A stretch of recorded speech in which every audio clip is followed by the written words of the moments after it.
Imagine ending a relationship, feeling relief and trying to rebuild your life. You go out, you drive alone, you text a family member, private moments, or so you think. But what if you weren't alone? What if your ex could see your every move, read your messages, and know your secrets in real time? For Alyssa, this wasn't a nightmare.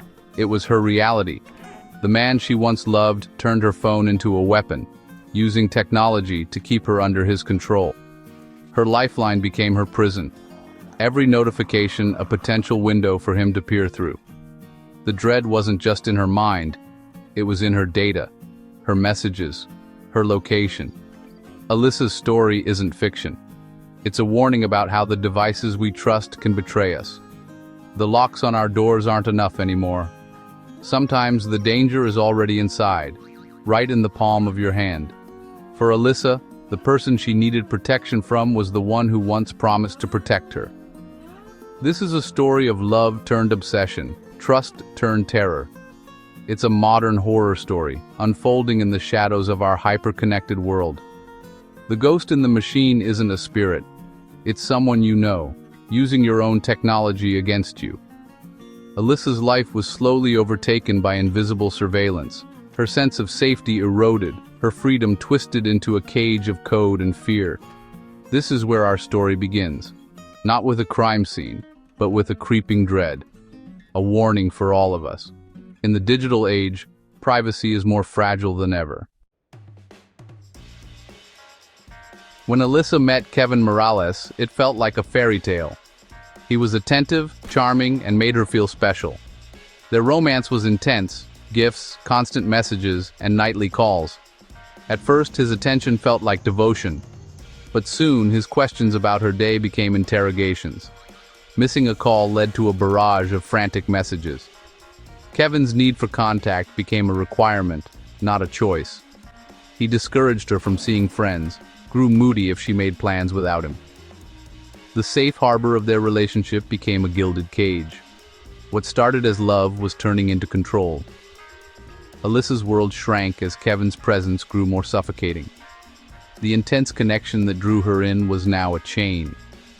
Kevin, once the charming boyfriend, was becoming her captor. The storybook romance was unraveling, revealing a much darker reality. Alyssa was beginning to see the warning signs, but it was already hard to break free.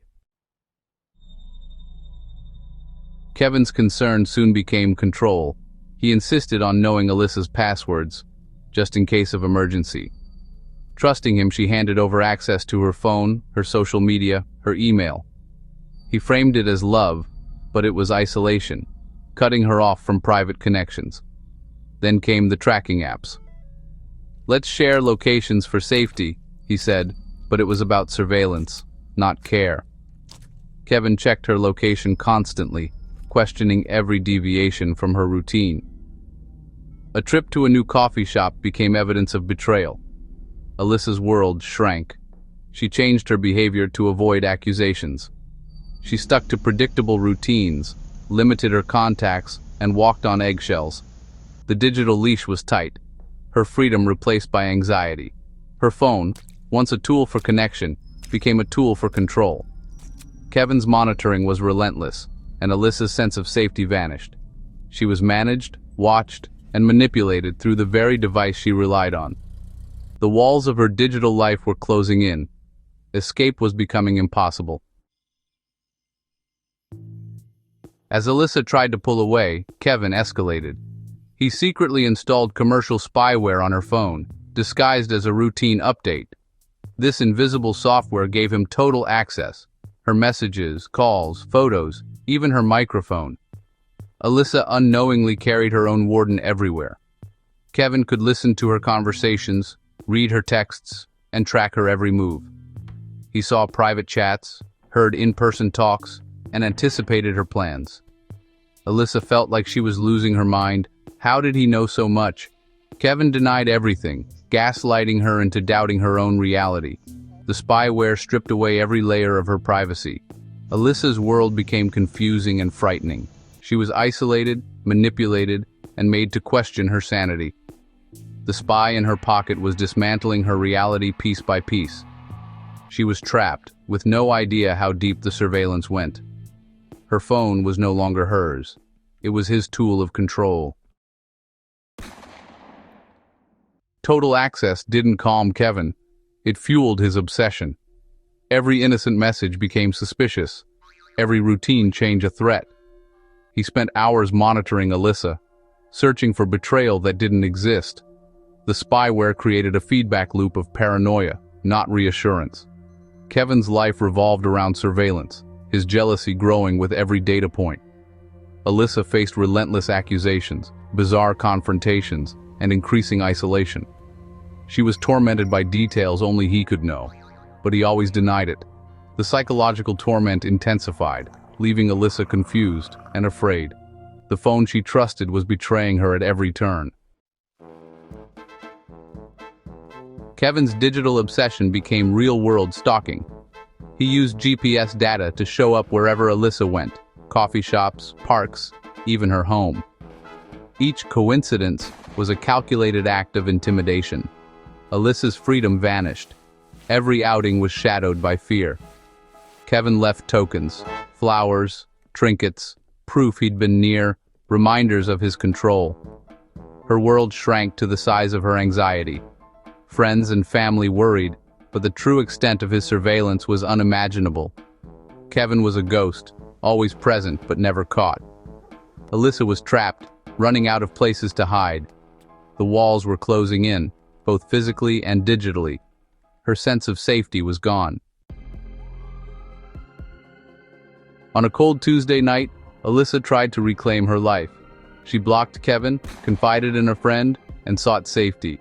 But her phone, still infected, broadcast her every word and location to Kevin.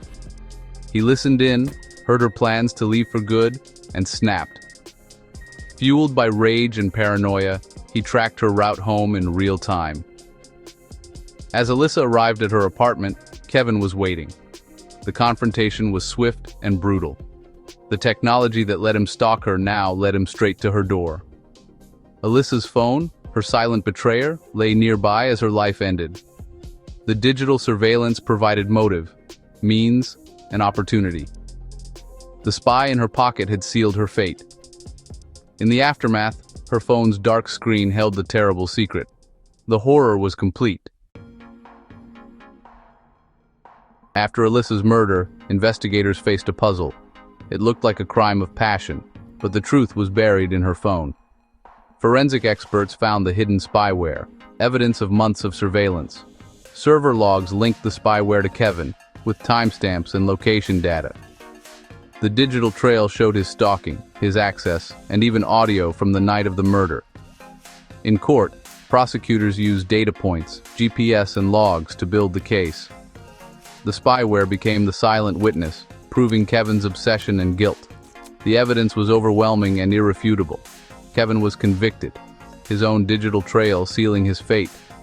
Technology had recorded every step of his crime. Alyssa's story is a warning about the double-edged sword of technology. The tools meant to connect and protect us can be twisted into instruments of control. Digital abuse often starts with demands for passwords, constant monitoring, and location tracking. These are not signs of love. They are red flags. Trust your instincts. If you feel watched or violated, you probably are. Gaslighting and digital abuse are designed to make you doubt your reality. It's not your fault. Recognize your unease as a valid response to a real threat. Educate yourself and others about digital privacy and consent. Support those who come forward with stories of digital stalking. Hold abusers and tech companies accountable. Alyssa's tragedy can be a catalyst for change. You are not alone. Help is available.